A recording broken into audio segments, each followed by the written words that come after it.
मुझे अच्छी लग रही है ड्राइंग बनाना।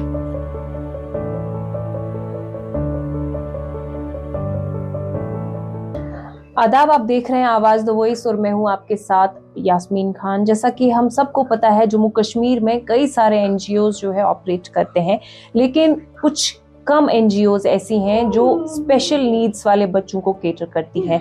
और अभी मैं मौजूद हूं छोटे तारे फाउंडेशन में, जो एक रिहैबिलिटेशन सेंटर है और स्पेशली एबल्ड बच्चे जो है उनको यहाँ पे एक हिसाब से थेरेपीज या उनकी जो एजुकेशन है या बाकी चीजें जो उनको ग्रो और आउटशाइन करने में हेल्प करती हैं उन पे फोकस करती हैं। मेरे साथ अभी हैं एजुकेटर दानिश्ता। शुक्रिया दानिश्ता वक्त देने के लिए। आपसे जानना चाहूंगी, छोटे तारे फाउंडेशन जो है, जैसा कि मैंने ब्रीफली ऑडियंस को बताया कि किस तरह का काम करता है, तो अपार्ट फ्रॉम दैट थोड़ा ब्रीफली बताएं कि क्या क्या एक्टिविटीज आप स्पेशली एबल्ड बच्चों के लिए करते हैं। पहले तो मैं आपका शुक्रिया करूँगी कि आप यहाँ आए हमारे एनजीओ में। हमारा जो एनजीओ है वो JNK में टॉप मोस्ट लेवल पे है। अभी ये सेमी गवर्नमेंट एनजीओ है। हमारा एनजीओ बहुत सारे इन पे काम कर रहा है, जैसे कि मेंटल हेल्थ हुआ, CWC का केसेस देखता है, children with disability, drug addict, सब मतलब जो भी यहाँ पे मतलब रिहेबिलिटेट जितना भी हमारी कश्मीर के लिए ज़रूरत है उस पे हमारा एनजीओ काम कर रहा है। बहुत सारे फैसिलिटीज़ भी देता है, मतलब जो हमारा जो एनजीओ है वो डिफरेंट एनजीओज के साथ भी काम करता है। पोवर्टी लेवल पे जो हमारे बिलो कैटेगरी लेवल के मतलब पर्सन्स है, ओल्ड एज जो हमारे पर्सन है, उनको भी बहुत हेल्प करता है हमारा एनजीओ जी। अब आते हैं मैम, जैसे कि हम इन बच्चों के साथ कैसे कैटर करते हैं, इन बच्चों को कैसे हम कैटर करते हैं। हमारा जो वर्कआउट होता है, पहले जब हमारा बच्चा आता है हमारे एनजीओ में, पहले हम उसको असेसमेंट करते हैं। मतलब हमारा पहला बेसिक जो है हमारा प्री स्केल वो होता है ऑब्जर्वेशन और असेसमेंट। पहले हम बच्चे को असेस करते हैं, ऑब्जर्व करते हैं कि बच्चे में कौन कौन सी स्किल्स हमें यूज करनी है, बच्चे को कौन कौन सी सर्विसेज हम यहाँ पे दे सकते हैं। वो स्टेज जब खत्म होता है, जब हम देखते हैं कि बच्चे की असेसमेंट विद पेरेंट्स के साथ भी हम करते हैं, हमारा जो काउंसलर होता है वो उसके साथ असेसमेंट करता है। फिर हम उसको जो हमारा असेसमेंट के आफ्टर असेसमेंट जो हमारा रिजल्ट निकलता है, फिर हम बच्चे को उसी मतलब एकोमोडेशन में फिट करते हैं। फिर आती है मैम सर्विसेज। आधे हमें बच्चे होते हैं यहाँ पे हमारे डिफरेंट कैटेगरीज के आते हैं, ADHD है, attention deficit hyper active disorder, autism है, ASD autism spectrum disorder, cerebral palsy है, इंटेलेक्चुअल डिसेबिलिटी है, लर्निंग डिसेबिलिटी है, सीजर डिसेबिलिटी है। और हमारे यहाँ पे आते सेंसिटिव इश्यूज वाले हमारे बहुत केसेस आते हैं मैम। और ज़्यादा हमें यहाँ पे आते हैं स्क्रीनिंग वाले, वर्चुअल ADHD जो हुआ होता है बच्चों को स्क्रीनिंग से। हाई टाइम स्क्रीनिंग जब बच्चा करता है उससे हमें ज़्यादा ये मतलब ये फिर निकलता है रिजल्ट के बच्चे को वर्चुअल ADHD होता है। हम क्या करते हैं मैम, हम बच्चे को बहुत सारी सर्विसेज करते हैं। जो स्पेशल एजुकेशन का मैम मेन फोकस है ना, ये टीम वर्क है। इसमें बस एक स्पेशल पार्ट नहीं है, इसमें हम काउंसलिंग भी देते हैं, इसमें हम फिजियो भी देते हैं, इसमें हम OT भी देते हैं, इसमें हम इवन स्पीच भी देते हैं। जिस बच्चे में हमें लगता है कौन सी सर्विस जाएगी, वो सर्विसेज हम बच्चे को एज पर हर नीड और हिज नीड उसको हम वो प्रोवाइड यहाँ पे करते हैं। टमाटर बड़े मजेदार, वाह टमाटर बड़े मजेदार, एक दिन उसको चूहे ने खाया, बिल्ली को भी मार गिराया। एक दिन उसको चूहे ने खाया, बिल्ली को भी मार गिरा। आहा टमाटर बड़े मजेदार, सिरत बट टमाटर बड़े मजेदार। जैसे कि मैम हमारा जो मेन होता है, पहले जब हमारा अर्ली इंटरनेशनल स्टेज पे मैं जाऊंगी, हमारा जो मेन होता है पहले हम बच्चे के बेसिक करते हैं। पहले तो उसकी ADLS पे हम काम करते हैं। ADLS में हमारा क्या आता है मैम, जो बेसिक है, एक तो मील टाइम एक्टिविटी और दूसरा है टॉयलेट ट्रेन, जो एक बंदे में पहला मेन काम है, बहुत इम्पोर्टेंट है। वो एक नॉर्मल बच्चे में भी इम्पोर्टेंट है और स्पेशल बच्चे में भी इम्पोर्टेंट है। पहले हमें ये काम होना चाहिए कि बच्चा पहले खुद फीड करना चाहिए और खुद से वॉशरूम जाना चाहिए। ये हमारे पेरेंट्स में बहुत एक हर्डल रहता है कि मैम हमें ये पहले करवा दीजिएगा। इस पे हम पहले काम करते हैं। नेक्स्ट स्टेप होता है, अगर बच्चे में फॉर एग्जांपल हाइपर एक्टिविटी होता है, बच्चे में स्टिंग नहीं है, पहले हम बच्चे की स्टिंग टॉलरेंस लाते हैं और बच्चे के साथ रैपो पहले बिल्ड करना होता है। ऐसे ही नहीं बच्चा आपके साथ इंटरेक्ट होगा, पहले आपको उसके साथ रैपो बिल्ड करना है, फिर जाके आपके साथ बच्चा इंटरेक्ट कर पाएगा। अगर आपके पास कोई सीवियर केस आता है, एक तो पेरेंट्स ऑलरेडी बड़ा स्ट्रेस में होते हैं उस बच्चे को लेके, सोशल स्टिग्मा है, तो एक होप के साथ आपके पास लेके आते हैं, तो अभी आपके अंडर बहुत सारे बच्चों ने ट्रेनिंग ली होगी, तो कोई ऐसा केस है आपके पास जो बहुत सीवियर हो लेकिन अभी बहुत अच्छे से रह रहा हो? अभी मैं यहाँ पे मैं 2 साल से हूँ, अभी मेरी ड्यूरेशन यहाँ पे 2 साल है, 3रा साल मेरा चल रहा है। मैं पहले अर्ली इंटरवेंशन में थी, वहाँ पे ADHD बच्चे मतलब बहुत थे, उनमें बहुत हाइपर एक्टिविटी थी। एज सच सीवियर उतना कोई बच्चा नहीं था। जो सीवियर का मैंने जो बोला, अभी हमारी एक बच्ची है यहाँ पे जो अभी यहाँ पे बैठी है, ये बहुत सी मतलब हाइपर एक्टिव थी। हम दरवाजा बंद रख के इसको रखना था, इसके पास कोई जाता नहीं था, गाड़ी में इवन ये बहुत हाइपर थी। इसको कैसे हमने सेटल डाउन किया, इसको कैसे हमने मतलब टॉप से बॉटम तक लाया, इसकी स्टिंग टॉलरेंस हमने कैसे मतलब इंटरवीन की, उसमें हम टेक्निक्स यूज करते हैं, हमारी स्ट्रैटेजीज होती है। मेन जो पहला होता है ना मैम, हमारी स्टिंग टॉलरेंस बच्चे को आनी चाहिए। जब तक आपको बच्चा बैठेगा नहीं, आप क्या सर्विसेज उसको प्रोवाइड करोगे? हमारा मेन जो होता है, हमारे सब मतलब थेरेपिस्ट्स है हमें यहाँ पे, एजुकेटर, एज ए एजुकेटर मेरा ये मानना है कि पहले बच्चे में कमांड फॉलोइंग और स्टिंग टॉलरेंस होनी चाहिए। क्योंकि मैम जो हमारा जो स्पेशल एजुकेशन अभी रन कर रहा है वो कमांड फॉलोइंग पे भी है। क्यों है मैम? जब तक आप बच्चे को कमांड नहीं दोगे, जब तक वो आपकी कमांड रिसीव नहीं करेगा, टास्क नहीं होगा। जैसे नॉर्मल एजुकेशन या नॉर्मल स्कूल जो होते हैं, वहाँ पे टीचर्स पढ़ाते हैं तो बच्चे अच्छे से रिएक्ट करते हैं। तो आपके लिए as a teacher, as an educator कितना मुश्किल होता है डील करना? कितनी एनर्जी लगती है? हैक्टिक है मैम, हैक्टिक है। मतलब मैं अपना बोलूंगी कि इसमें आता है कि रोल ऑफ स्पेशल एजुकेटर क्या है। मैम मेन जो रोल है फर्स्ट होना चाहिए एक एजुकेटर में, वो कैपेबिलिटी होनी चाहिए, पेशेंस होनी चाहिए। पहले हमें पेशेंस होनी चाहिए, क्योंकि हमें पता है कि हमारे बच्चे को हमें 10 बार भी बोलना पड़ेगा, क्योंकि एक बार बच्चे को समझ नहीं आएगा। क्योंकि मतलब मैं एक एग्जांपल दे दूं, लाइक मतलब नॉर्मल बच्चे को प्री नर्सरी में आता है, उसको हम बोलते हैं ABC, for example A for Apple. जो हमारा बच्चा है ये वो एप्पल रिकॉग्नाइज ही नहीं कर पाता है। हाँ, इसके लिए हम बहुत सारी टीचिंग स्ट्रैटेजीज यूज करते हैं। लाइक मैं 2-3 बोलूंगी। लाइक हम मॉडल कंक्रीट मॉडल लाते हैं। लाइक एप्पल हमें हाथ में होना चाहिए, बच्चे को हम बोलेंगे ये एप्पल है, ये इसका रेड कलर है। हाँ, concrete strategies, audio visual aids करते हैं, टीचिंग लर्निंग मटेरियल यूज करते हैं। हमने बहुत सारा मटेरियल बना है इन बच्चों के लिए। मतलब जस्ट मैम आप समझिए, ये बच्चे थ्योरेटिकल उतना नहीं समझेंगे जितना इनको कंक्रीट चाहिए। ठीक, तो ये जो बच्चे जब आप इनको पढ़ाते हैं, इतनी मेहनत करते हैं, तो क्या कुछ सक्सेस स्टोरीज निकली हैं जो रेगुलर स्कूल्स में गए हैं बच्चे? जी मैम, हमारे यहाँ बहुत सक्सेस स्टोरियाँ हैं। बहुत सारे बच्चे हमें यहाँ से प्रमोट हुए हैं। पहले ही रिसेंटली एक बच्चा हमें DPS में गया है। हमने यहाँ पे बहुत सारे सक्सेस स्टोरी, मतलब हमने किन बच्चों को मैम ट्रीट किया है। इवन मैं खुद जब मैंने वो सक्सेस स्टोरी पढ़ी है, मैं खुद हैरान हूँ कि बच्चा कहाँ था और कहाँ पहुँचा है। हमें यहाँ पे बहुत सारी सदा, आप इवन देख भी सकते हो, हमने बहुत बच्चों के साथ काम भी किया है यहाँ पे, और बहुत बच्चे ठीक भी हुए। मैं ये अपने पेरेंट्स को ये भी अभी इस प्लेटफॉर्म के थ्रू मैसेज देना चाहती हूँ, क्योंकि हमारे बच्चे जो है, हमें पता है पूरा ये ठीक नहीं होंगे, मगर टू सम ट्रेन हम इनको कर सकते हैं, ट्रेनेबल हम कर सकते हैं, ट्रीट हम नहीं कर सकते, ट्रेन हम आपके बच्चों को कर सकते हैं। होप फॉर बेस्ट ये है, ये लॉन्ग प्रोसेस और स्लो प्रोसेस है, इसमें कोई जल्दी नहीं है। हमें भी पेशेंस रखनी है, पेरेंट्स को भी पेशेंस रखनी है, क्योंकि बच्चा जब काम करेगा वो स्लो प्रोसेस में करता है। इस रिहैबिलिटेशन सेंटर में बेसिकली जो क्लासेस का डिवीजन होता है वो बच्चों की परफॉर्मेंस उसके बेसिस पे होता है। अभी मेरे साथ शबनम लोन है और ये भी एक एजुकेटर है। शबनम, आपसे जानना चाहेंगे, ये अभी बहुत छोटे बच्चे हैं, इनके साथ किस तरह की मतलब कैसे डील करते हैं, क्या क्या एक्टिविटीज कराते हैं इन बच्चों को? मेरा जो क्लास है अर्ली इंटरवेंशन क्लास है, यहाँ पे डाउन सिंड्रोम के भी बच्चे हैं, ऑटिज्म के भी बच्चे हैं, ADHD के भी बच्चे हैं और CP के भी बच्चे हैं। तो हमारा पहला यही गोल रहता है इनको ADLS में ट्रेन करना। ADLS में आता है इनका ब्रशिंग, ईट बाय हिमसेल्फ और हरसेल्फ, मतलब इंडिपेंडेंटली ईट करना। टॉयलेट ट्रेनिंग रहता है हमारा, और इसमें आती है हमारी ये ब्रशिंग वशिंग, ये सब ग्रूमिंग में सब कुछ आता है इसमें।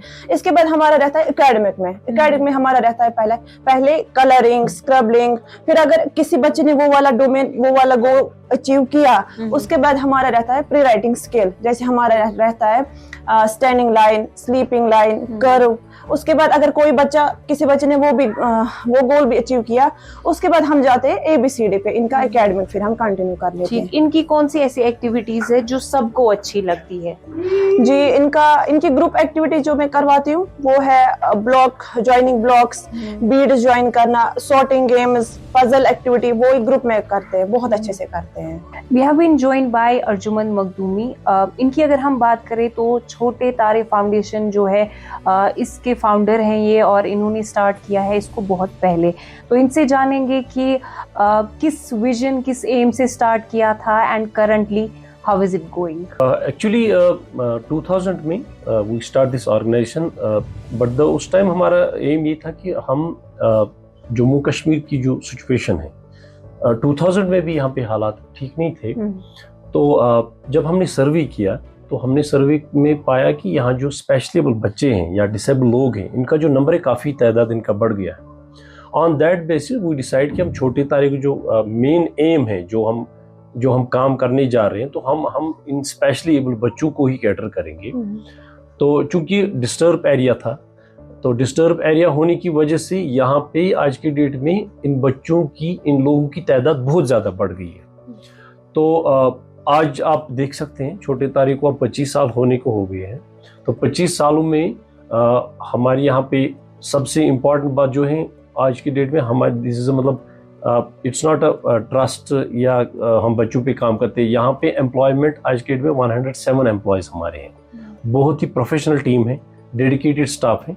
तो जो काम हम इंस्टीट्यूट के अंदर करते हैं, जहाँ पे इन बच्चों को हम रिहेबिलिटेशन में, जैसे फिजियोथेरेपी, स्पीच थेरेपी हो, बिहेवियर मॉडिफिकेशन, लेकिन सबसे इम्पॉर्टेंट ये है कि हम इन बच्चों को, इनके माँ बाप जो हैं वो मेंटली वो बहुत ज़्यादा डिप्रेशन में है, तो उसमें हम यहाँ काउंसलिंग भी इन बच्चों की पेरेंट्स को करते हैं। और उसके साथ साथ हम 10 डिस्ट्रिक्ट में अभी काम करते हैं, जहाँ पे हम बच्चों को आइडेंटिफाई करते हैं, उनको हम फिर रिहेबिलिटेशन कम्युनिटी बेस पे ही प्रोवाइड करते हैं। तो जब हम इस जर्नी को जब हम देखते हैं 25 साल की, तो अल्हम्दुलिल्लाह काफ़ी बच्चे हमारे जो DPS श्रीनगर में पढ़ते हैं, जो हमारा एक निशात में K2 करके स्कूल है, वहाँ पढ़ते हैं। गवर्नमेंट स्कूल में हमने बहुत सारे बच्चों को एनरोल रखा है, लेकिन उनकी जो रिहेबिलिटेशन है वो हम छोटे तारे में करते हैं। तो एग्जाम वगैरह जो है वो फिर स्कूल में ही देते हैं। और गवर्नमेंट की एक पॉलिसी भी है इंक्लूसिव एजुकेशन, तो इंक्लूसिव एजुकेशन के दौरान हम उन बच्चों को वहाँ पे एनरोल करके रखते हैं, और लेकिन पूरे थ्रू आउट द ईयर वो हमारे यहाँ पढ़ते हैं। उसके साथ साथ जब हम एड्स एंड अप्लायंस की बात करते हैं, एड्स एंड अप्लायंस में हम इन बच्चों को, यहाँ पे किसी को व्हीलचेयर की जरूरत हो, मतलब कोई डिसेबिलिटी ऐसी है जो फिजिकल डिसेबिलिटी है, टांगों में प्रॉब्लम है, तो बट वो स्कूल जा सकता है, तो हम उसको एक अच्छी ब्रांड, अच्छी क्वालिटी की व्हीलचेयर प्रोवाइड करते हैं, हेयरिंग एड प्रोवाइड करते हैं। उसके साथ साथ बहुत सारे बच्चे हमारे ऐसे हैं जो नॉर्मल बच्चे हैं लेकिन फी नहीं दे पा रहे हैं, तो जिनको हम लोगों ने चाइल्ड लेबर से अब उनको हमने मेन स्ट्रीम में डाला है। जो स्कूल जाते हैं उनका फीस, उनका स्टेशनरी, उनकी यूनिफॉर्म, ये सारा कुछ जो है वो छोटे तारे प्रोवाइड करते हैं। तो बहुत सारी जगह हमें ऐसे इशू आ गए कि फैमिली को सोर्स ऑफ इनकम खाली यही बच्चा एक था, तो वहाँ पे हमने लाइवलीहुड स्टार्ट किया है। तो लाइवलीहुड में आज की डेट में हम 10 डिस्ट्रिक्ट में उनको देखते हैं उनके पास कौन सा स्किल है और उनकी कम्युनिटी में क्या चल सकता है, तो वो भी हम प्रोवाइड करते हैं। लाइक हम शीप प्रोवाइड करते हैं, काऊ प्रोवाइड करते हैं, या हम हमारा एक अपना एक रूल है, हम उस कम्युनिटी में देखते हैं कि क्या हम दे सकते हैं, उस हिसाब से हम देखते हैं। अगर उनके पास छोटी लैंड है जहाँ पे वो एक शॉप एस्टेब्लिश कर सकते हैं, तो छोटे से शॉप हम एस्टेब्लिश करते हैं। तो इस तरीके से हम कोशिश कर रहे हैं हम ज़्यादा से ज़्यादा लोगों तक पहुँचे और ज़्यादा से ज़्यादा हम हेल्प कर पाए लोगों को। तो कुछ बच्चे ऐसे मिलते हैं जो जिन्हें काफ़ी टाइम से ड्रग्स ले रहे हैं, तो फिर हम उनको रेफ़र करते हैं। तो कोशिश करते हैं कि हम इन सब लोगों को इस चीज़ से बाहर ले आए। बिल्कुल। एक सवाल मेरा आपसे ये रहेगा कि जब आपके पास बच्चे आते हैं, बहुत छोटे होते हैं, फिर इनको ग्रूम किया जाता है, डूज एंड डोंट सिखाए जाते हैं, तो वो बच्चा जो है अपनी ज़्यादातर लाइफ जो है यहाँ पे स्पेंड करते हैं, तो एक वो इमोशनल अटैचमेंट हो जाता है बच्चे जी, के साथ। जी। फिर जब उनको कहीं लिया जाता है दूसरे स्कूल या कुछ, तब किस तरह रिएक्ट करते हैं वो दूसरे एनवायरनमेंट या दूसरी सराउंडिंग्स में? देखिए, ये एक हमारे लिए चैलेंजिंग होता है। पहले जब बच्चा हमारे पास आता है तो हम उसकी रिहेबिलिटेशन के लिए उसका बाज़ाब्ता असेसमेंट होता है, हमारा टीम उसमें बैठता है, फिर वो टीम देखता है कि बच्चे की क्या क्या रिक्वायरमेंट है। रिक्वायरमेंट के बाद हम उस बच्चे को सपोज हम 3 महीने का उसके ऊपर एक्शन प्लान बनाएंगे। वो अचीव करने के बाद बहुत सारे बच्चे होते हैं, जो आपका सवाल था, हमारी भाषा में उसको कहा जाता है अर्ली आइडेंटिफिकेशन, अर्ली इंटरवेंशन। जितनी छोटी एज में हमारे पास आता है उतनी ज्यादा चांसेस होते हैं बच्चे में इंप्रूवमेंट आ जाए। तो वो चीज जब हम करते हैं, लेकिन उसमें हमारे लिए चैलेंजिंग होता है, एक कि पहले माँ बाप की एक्सेप्टेंस, दूसरा कम्युनिटी कैसे उस बच्चे को देखती है, थर्ड फिर जब जहाँ पे उसको जाना चाहिए like school and all that.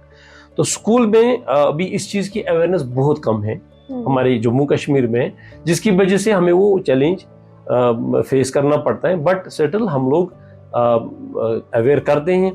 आप देखेंगे हमारे बच्चे कितने ब्यूटीफुल चीजें बनाते हैं, तो वो हम सोशल मीडिया पे भी डालते हैं, और उसके साथ साथ हम कॉलेज एंड स्कूल्स को टारगेट करते हैं, जहाँ पे हम एग्जीबिशन करते हैं, जहाँ पे हम इन्हीं बच्चों को उस स्टॉल पे रखते हैं, सो दैट लोग समझ जाए कि ये बच्चे किसी से कम नहीं है। जब इन बच्चों को फिर हम दूसरे स्कूल में ले जाते हैं या हम उनको उस काबिल बनाते हैं कि अब ये नॉर्मल लाइफ जी पाते हैं, तो पेरेंट्स का कैसा रेस्पॉन्स होता है? यहाँ पे मैं 2 चीजें बताऊंगा। नंबर 1, नो डाउट हमारे यहाँ गवर्नमेंट की स्कीम है इंक्लूसिव एजुकेशन, बट स्कूल में अभी वो प्रॉपरली इम्प्लीमेंट नहीं हुआ है। एक वो हमें फेस करना पड़ता है, तो वहां पे हम क्या करते हैं, वहां के टीचर्स को हम थोड़ा बेसिक समझाते हैं कि how to deal with this child. Number 2, जो पेरेंट्स हैं उनको भी हमें काफी टाइम लगता है समझाने में कि आपकी, बिकॉज बच्चा माँ बाप के लिए बहुत इंपॉर्टेंट होता है, बहुत प्यारा होता है। कोई भी बच्चा कैसा भी हो अपने माँ बाप को, वो सबसे लाडला होता है, तो उनको पहले समझाने में हमें काफी टाइम लगता है। And second, it's not only parents, उनके अंकल आंटी मामा मामी, तो उनको ये चीज समझाना बड़ा मुश्किल होता है। तो बट सेटल हम लोग क्या करते हैं, हम लोग ने उसमें रखा है कि पेरेंट्स को हम बीच में हफ्ते में 1-2 बार लाते हैं, वो यहाँ पे प्रैक्टिकली काम खुद करते हैं बच्चों के साथ कि हमें बच्चे के साथ कैसे डील करना है। इट्स नॉट ओनली छोटे तारे आ गए तो काम खत्म हो गया, लेकिन इस बच्चे की जो डेली बेस है, ADL activity of daily living, सुबह नींद से उठने तक शाम को सोने तक जितने भी चैलेंजेस उसको फेस करने पड़ते, उसमें अवेयर होना बहुत जरूरी है, सो दैट इस बच्चे को खाली प्यार ही नहीं चाहिए। इस बच्चे को आप सपोज मैं चॉकलेट लेके गया, लेकिन कभी कभी इस बच्चे के लिए चॉकलेट ठीक नहीं, बिकॉज ये बच्चे ज्यादातर मेडिसिन पे होते हैं, तो मेडिसिन की वजह से इनको काफी चीजें फेस करने पड़ते हैं, ड्राउजी रहते हैं एंड ऑल दैट। तो हम लोग कोशिश करते हैं ज्यादा से ज्यादा लोग अवेयर हो जाए, और ज्यादा ये बच्चे जिनकी तादाद बहुत ज्यादा हो गई है हालात की वजह से, ये कम हो जाए। तो उसमें हम लोग उस पर भी काम करते हैं। एक मदर को हम पहले ही बोलते हैं कि जब आपको बच्चा अल्लाह ताला ने दे दिया, तो आपको क्या क्या चीजें इंपॉर्टेंट है जिसकी वजह से आपका बच्चा नॉर्मल हो। बिल्कुल। अब जैसा कि आपने कहा कि अब 25 इयर्स इस इनिशिएटिव के कंप्लीट होने वाले हैं, तो नेक्स्ट क्या प्लान करेंगे, कौन सी ऐसी फर्दर चेंज या कुछ और इनकॉर्पोरेट करना चाहते हैं आप इसमें? एक तो हम चाहते हैं कि मतलब छोटे तारे श्रीनगर में है, लेकिन जब आप देखेंगे हमारे यहाँ कुछ बच्चे हैं जो बारामूला से हैं, कपवारा से हैं, सोपोर, पटन से, वो लोग यहाँ आके रेंटेड रूम लेते हैं। फिर ये एक तो हम चाहते हैं कि हम हर डिस्ट्रिक्ट में छोटे तारे जैसा एक इंस्टीट्यूशन खोलें। सेकंड, हम ज़्यादा से ज़्यादा लोगों तक पहुँचें। थर्ड, इन बच्चों की जितने भी अब हैं इनकी रिहेबिलिटेशन अच्छे से हो जाए, क्योंकि इनकी मतलब जो मेरा एक्सपीरियंस पर्सनली, वो इनकी छोटी दुनिया होती है। अब ये छोटी हम खूबसूरत दुनिया इनकी ना होती है, इट्स अनफॉर्चुनेट। तो हम लोग उसमें कोशिश कर रहे हैं, हम ज़्यादा से ज़्यादा लोगों तक हमारी रीच पहुँचे और ज़्यादा से ज़्यादा हम फैसिलिटी पाए। और एक हमारा चैलेंज बहुत बड़ा है, मैन पावर की यहाँ बहुत कमी है। इन बच्चों के लिए जो man power, professional man power होना चाहिए, वो बहुत कम है। तो ऊपर वाला करे कि हमारे यहाँ पे ऐसे कॉलेजेस, ऐसे यूनिवर्सिटीज़ हैं जहाँ पे वो लोग जाके कोर्सेज करें, तो सो दैट हमारे पास मैन पावर भी आ जाए। तो मैन पावर के साथ साथ गवर्नमेंट के पास बहुत सारी जगह है जहाँ पे इन लोगों को एंगेज किया जाएगा, एम्प्लॉयमेंट इनकी हो सकती है। तो बट मैन पावर है ही नहीं, तो वो एंगेज इन लोगों को करें।